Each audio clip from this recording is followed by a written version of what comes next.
Muitos de nós precisam de seguir rotinas específicas para conseguir lidar com certas situações. Por exemplo, eu todo dia de manhã eu acordo e escovo os dentes. E aí, se por acaso em algum momento eu cochilar durante a tarde, quando eu acordo, como não é de manhã, eu não escovo os dentes. Então tem uma condicional. Ao acordar, se for de manhã, escovar os dentes. Se for à tarde, não escovar os dentes. O comando if seria você verificar condições. A mesma coisa que você falar se em português. Então, se tal coisa acontecer, eu vou usar o if. É possível, através do JavaScript, através da linguagem de programação, você fazer condições. Como trabalhamos com variáveis e o valor das variáveis muda, então você pode verificar se o valor da variável atende a determinada condição. Vou dar um exemplo aqui. Eu vou apagar tudo e vamos começar do zero. Então eu vou criar uma variável chamada hora. Eu vou falar que hora agora é 9 da manhã. E aí, através de um comando novo que a gente vai conhecer, que é o comando if e condição. Funciona da seguinte forma. If, então se, e aí dentro de parênteses eu vou escrever uma condição. Então, se hora, qual que é a condicional? Então, se hora for maior que 12, ou seja, se for depois do meio-dia, eu vou chamar o comando console.log e vou falar para escrever na tela que é boa tarde. Ou seja, depois do meio-dia a gente fala boa tarde. E se não? Então o comando C você pode utilizar junto com o comando senão, que no caso do JavaScript se escreve if e else.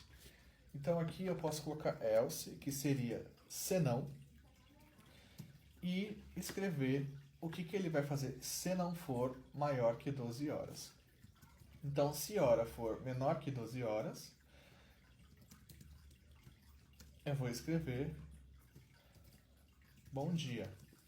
E agora o código para de ser simplesmente uma sequência de ações e começa a ser uma sequência de condições, digamos assim.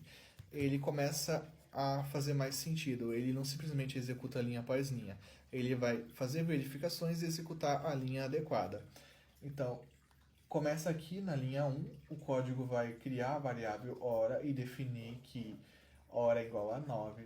E aí ele vai passar para a linha 3, e aí se hora for maior que 12, no caso, neste momento, hora é igual a 9, então não é maior que 12.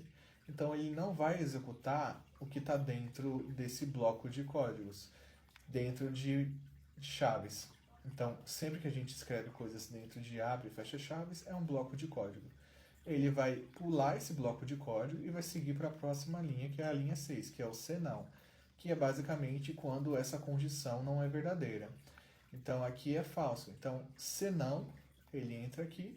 Se aqui não for verdadeiro, ele vai executar esse comando do código 7. Então ele pula da linha 2, da linha 3, e aí ele vai pular para a linha 6 e executar aqui o comando do código 7. Isso é o esperado. Vamos ver o que vai acontecer aqui no terminal quando a gente executar. Então eu vou executar o script e ele vai me deu bom dia. Por quê? Porque antes do meio-dia, né, como hora é 9, é menor que 12, então eu defini que ele vai escrever bom dia. Então, por isso que ele escreveu bom dia aqui. Se eu alterar o valor da variável hora para 14, então vamos supor que é 2 da tarde, vou executar e a gente pode ver que o script me falou boa tarde. Então, assim, digamos que o computador começa a ficar um pouco mais inteligente. Ele consegue lidar com situações diferentes através desses ifs. Então, ele sabe o que fazer se for maior que 12 horas e ele sabe o que fazer se não for maior que 12 horas, utilizando o senão. Então, basicamente, é como a gente seguir rotinas, né? O código, ele segue exatamente aquilo que a gente escreveu sem questionar. Mas o que vocês acharam da estrutura condicional? Não esqueçam de sempre colocar em prática aquilo que a gente está falando aqui nas aulas, tá? Se vocês tiverem dúvidas sobre como colocar em prática, é só mandar nos comentários suas dúvidas que eu tento ajudar sempre que possível.